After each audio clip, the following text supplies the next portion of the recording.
లింగాడు చేతులు బాగా చూస్తాను వద్దురా ఎవర్రా ఏంట్రా సోమయ్య ఇంట్లో కూడా వచ్చినావు? అదే అయ్యా అప్పు కోసం వచ్చిన. అప్ప పోయిన నేను అప్పే ఇంకా తీర్చలేదు, ఇది మళ్ళీ కొత్తగా? లేదయ్యా ఇయర్ తీర్చేసానయ్యా. ఎంత కావాలరా నీకు? ఎంత కావాలంటారేందయ్యా? పొలం పనులు చేసుకోనికి ఎరువుల మందం కావాలయ్యా. ఎరువులా? ఎరువులు మన గూడెంలో నేను పోయి తెచ్చుకోపో, అప్పు ఇక్కడ రాసుకుంటానే నేను. అంటే అంటే అట్టే అట్టేంద్రా? అంటే నా బిడ్డను కూడా చదివించాలనుకుంటున్నాయ్యా. చదువా? మీ బతుకులకు నేను గూడెలకు చదువు అవసరం ఏంట్రా? పోయి పొలం వాళ్ళు చేసుకోగా.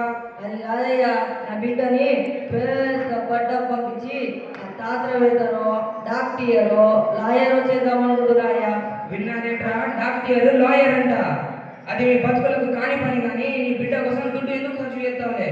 పొలానికి పెట్టినా బాగుంటుంది, అటు అప్పు తిడుతుంది, ఇటు పంట బాగా పండుతుంది. నేను ఎట్టయినా చదివించుకుంటానయ్యా. నువ్వు ఉండరా వృక్షరాజు. ఒరే లింగడు, సోమయ్యకి ఎరువుల బస్తిచ్చి పుస్తకం లేకపోతే రేపి పోరా. ఏందయ్యా అన్నని మాటలంటే మీరు గమ్మున కూర్చున్నారు? అలా కాదురా వృక్షరాజు, ఈ నేనాడు ఎలాగో అప్పు కట్టలేడు, తర్వాత వాడి పొలం మనకి కాదు వచ్చేది.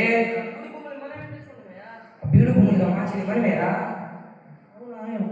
మనం ఇచ్చే ఎరువులన్నీ కల్తీవిరా, దాంతో పంట పొలాలు కాస్త బీడు భూములుగా మారుతాయి.